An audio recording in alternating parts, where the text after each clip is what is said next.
po yan si Pinyel nung anak kong lalaki. Siya? Po. Si kuya niya, Jormen. Maliit pa po yan si Pinyel karga po noon. Ay, karga palagi. Po. Matyaga si nanay, ano? Nagagatong siya. Kahit mahangin, ano, tatay, papsi, ano? Yan maganda, yung matyaga talaga. Yan ang nanay. Po. Mahirap talaga po Ano yung pata ng, ano, paan ng baboy na yun? Tubig lang, kuya.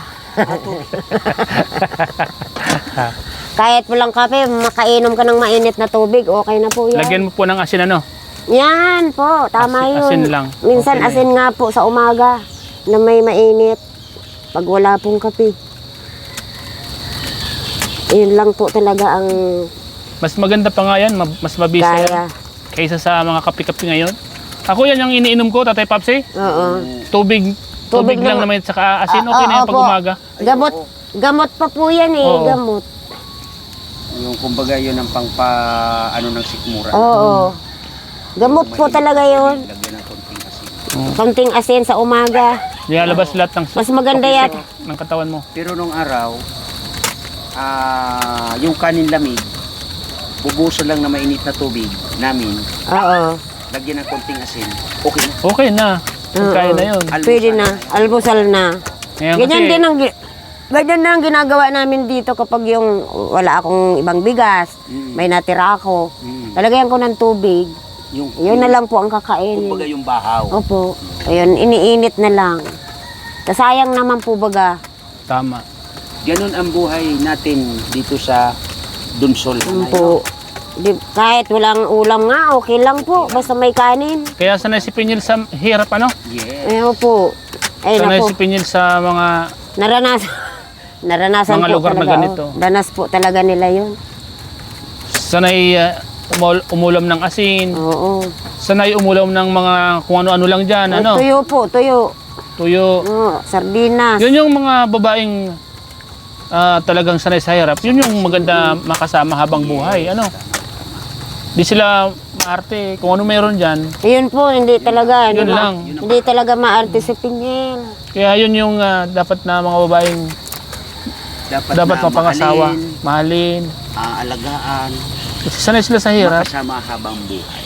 Kasi kahit saan mo dalhin, mabubuhay. Sana nga si Pinyel ay nandito nang muli. Sa totoo, Ewan ko kung nanonood yan. totoo lang, Idol Starak, si Pinyel talaga ay Pinapanood ka yata ning Pinyel ko yan. Sana mabago yung kanyang isip isip. at magpa-vlog muli sa'yo. Yes. Siguro sa ano ko dito kay Pinyel, yung nahihiya siya. Yun. Huwag na siyang maiyak.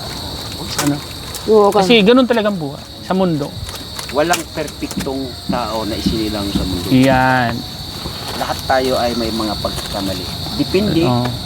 sa pagkakamali, kung kayang tanggapin at kayang humingi ng pasensya, patawad. Sino ba naman tayo para magpapatawad? Yan. Yun yung Yung nangyari kay Pinyel, hindi naman masasabi na as in kagustuhan ni Pinyel. di naman. Yun ay merong nasa likod. Nasa Siguro, likod alam naman ng lahat kung ano ang nasa likod. at bugso ng damdamin. Yes, tama. Di ba, nanay? Po. Tama, mali. Tama po. Yun. Yun ang gusto ko marinig kay nanay, ano? Yung mga ganyang salita. Pero si nanay talaga as in matyaga. Tsaga. Tamo. Hindi mo yan. Siya yung nag-alaga kay Pinyel. Siya na yung itinuring na magulang ni Pinyel kasi wala nang magulang si Kasi Pinyel. wala nang magulang. Kaya kahit saan pumunta si Pinyel, lagi siyang inaalala. Mauwi ngayon si Pinyel ngayong September, siya yung pupuntahan dito eh. Siyempre naman. Kaya excited na si nanay na Tinatanong nga ako kung okay pa ba niya yung bahay mo. Sabi ko, okay pa naman, matutulugan pa. Tutulugan pa. kita mo laging inaalala, no? Oh, pero sana nga nanay Shirley, no? Tama, nanay Shirley, no? Po. Itong bahay mo na to na napinding ng matagal-tagal na panahon ay may paggawa. So, Sayang nga po ko, Tatay Papsi. Itong poste na to, Po. yung bahay Paggawa mo, po yan ng anak ko nung may trabaho. Hanggang na-lockdown po yan kasi nga naloko man po ako sa totoo lang. Naloko po ako nung kinuhanan ko ng hanahaw, tsaka kabuluan. Yun na lang po ang inihintay hanggang mag-lockdown. Hanggang ngayon, wala man lang akong nakitang anahaw. Pero nakabali na po sa akin. Wala na yun. Ngayon, ako pa naging masama. Yung nakuha sa inyo, hanggang Hindi ngayon, na, hindi. Wala Thank you na yun, wala thank you na. Thank you na lang daw. Kung na lang ang kulang yan, trasis na lang, ano? Trasis na lang. Anahaw nga lang ang iling ko dyan kasi hindi ko na kailangan magbentilador. Oo hindi mo na kailangan ng... Oo, kasi pag yero dito sa ano, bungad ng ganitong mainit, sobra. Saka madaling masira ang hero. Lalo na sa ano ng talsik ng hangin. Baka italsik lang yung bubong ko. Saka yung, hindi yan tatagal kasi yung asin. Ay, Tignan mo ganun. yung mga bakalo, mamalilit na bagay yung mga bakalo. Maliit na po nga. Tagal na po yan kasi Dahil sa kuya. asin po yan. Mga ilang years na yan, Nanay Shirley. Palagay ko, hindi lang 5 taon. O ano pa, buhay pa po yan. Si Danny. Ano, kasi nung na-vlog ko Buhay siya pa noon, nila, buhay pa po yan si Danny niyan. yung na-scout ko noon, si Lapiniel ay totally, nakita ko na ito. So Oo, matagal kasi nandito pa yung kusina ko, parang yan ang nangyari. Dito ko pa nga pinatuloy yung tatay ni kaya nandito na po yan. Hindi lang talaga po natuloy ito. Maliliit na yung bakal, no? Kinain ng asin eh. No. Pero ano sa akin, Nanay Shirley, pag ito si Piniel, manumbalik muli, sigurado, mapapakumpuni ang bahay na. Mapapaayos mo ulit. Mapapaayos muli ang bahay na. Sana magpabulag muli si Piniel sa'yo, ano? Sana nga. Basta darating daw yan ngayon na September. Sabi sa akin, uwi daw siya. Piniel. Para naman, siguro magpapahinga muna po. Tapos babalik din siguro. Kung hindi naman maisipan niya magbalik, wala naman pong problema. Opo. Sabi ko nga sa kanya, kung nahirapan siya, pwede ka naman umuwi. Kaya lang, baka parang ang naintindihan ko doon sa pagtatrabawan niya, bago ka paalisin, kailangan ko makakuha ng kapalit. Ganun ko. Kung okay naman siya doon, Oo. tsaga-tsaga niya na muna. Kaya, Di ba? pero uwi po umunta. Okay, uwi siya. Bakasyon lang muna, ano? Uwi na. Baka nami-miss ka po, ano? Sabi, binibiro nga po ako kasi masaya naman ngayon pagkausap mo eh. Kailan yun, nung nakaraang araw ba yun, nag-video call kami. Tumaba talaga siya. Oh, sabi ko, mahaba ng buhok mo ah. Bagay na sa'yo. Sabi ko, hindi ka nagwapo. Natawa siya eh. Ganyan-ganyan pa siya oh. Ano sabi niya? Oh, talaga na Shirley. Ganun. Sabi ko, oo, bagay sa'yo, baga mahaba ang buhok mo. Guwapa na siya. Kaya lang kako, wag yung masyadong, kung magkukulay ka, wag na yung masyadong nakita ko minsan sa vlog mo na para nang dinay pa yung buhok ng mais. Sobrang pula. Sabi, hindi na Shirley. Okay na yan. Black na siya, balak. Gusto niya yung tama lang daw. Kasi sabi ko parang hindi bagay sa'yo yung sobrang pula ng buhok mo. Para ka nang mas matanda pa sa akin. Sabi ko nga sa kanya. Hindi na Shirley, mag-ano na lang ako. Ako na niya, nilagay lang sa akin yun. Nilagay lang daw sa kanya. Yung naglagay sa kanya, baga pinuno na yung buhok niya ng ganong kulay, pulang-pula. Opo. Nung doon po yan sa sa bulan ata. Napansin ko po kasi yung buhok niya. Pulang-pula. Hindi bagay po sa kanya. Tapos nawala yun, nagpagupit naman ng maiksi.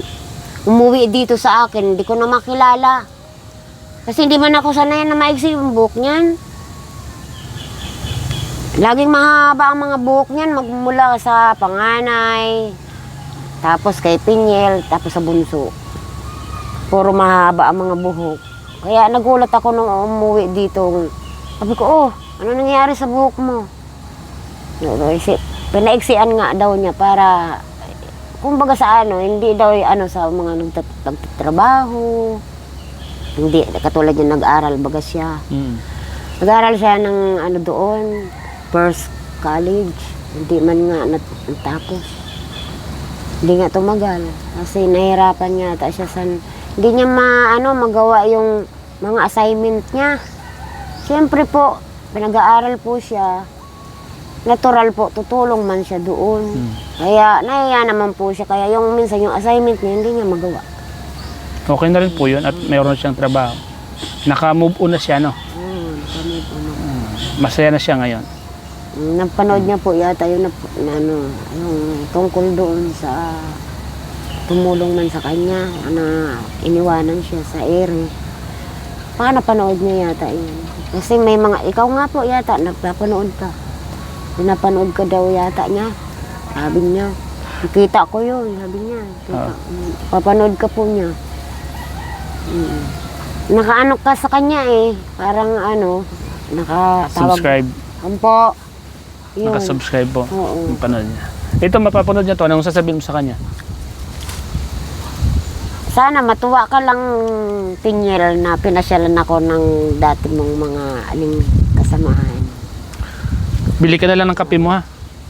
Bumili ka na lang ng kape mo. Anong bibilin mo dyan? Kape? Kape lang, kape po, tsaka asukal.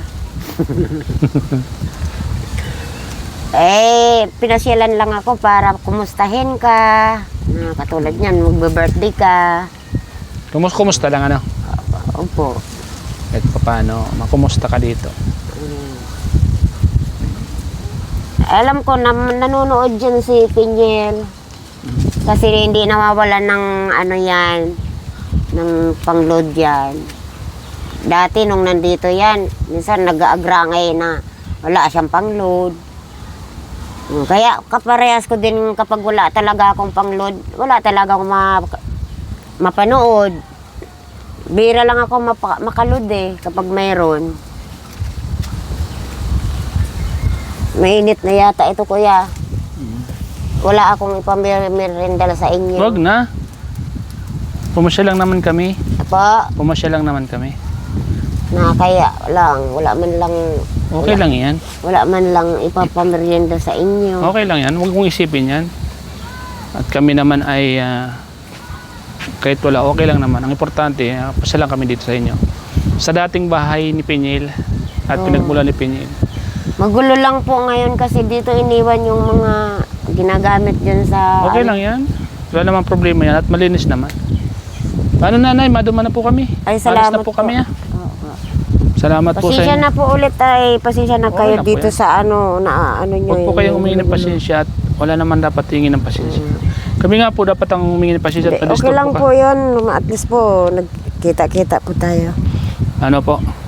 Mainam naman po yan at paano naaalala nyo kaming pasyalan. Ay, ganun po ba? Salamat din po, Ananaya. Po. Ayan. Ang ganda ng nyo, kuya. Alin po? Yun, nakaganyan habang naglalakad. Hindi po ba kayo giniginaw sa suot niya? Di naman. Medyo mainit pa. Sanay Yan. ka. Kunin ko po yung mic. Sige po. Nakakumpo kayo? Para kayong hindi sanay sa boses nyo. Minsan parang bagsak yata yung ko eh. Okay lang po yan. Di naman. Ganyan talaga po. Oo. Ganun po talaga yan. Sige po, nanay. Natural na po eh. Opo, natural lang po yan. Yan. Salamat, nanay. Ganun po. Opo. So, ayan po mga kalingap. Maraming salamat po sa inyo sa panonood niyo po sa aking vlog na to. Sa tita po ni Pinyel. Ayan po mga kalingap. Lugar po kung saan po nakilala po si Pinyel, mga kalingap. So, ayan. Kasama ko po si Tatay Papsi. Muli po namin pinasila ng lugar po ni Pinyel. Yung napakagandang lugar ni Pinyel, pinasilan po namin. Ayan po, kung sino po bang nakakamiss dito. Ayan. Dagat oh. Ay grabe oh. Yung dagat oh. Walang tubig. Walang tubig yung dagat. Tubig is tubig Ano? na maalat. Anong kinukuha nila? Ano lang, mga suso. Suso. Ano lang. Ang layo ng Cheers. tubig ano. Layo. Babaw lang pala dyan oh. Diyan nangunguha si Pinyel ng mga suso. Kahoy. Ayun baga oh.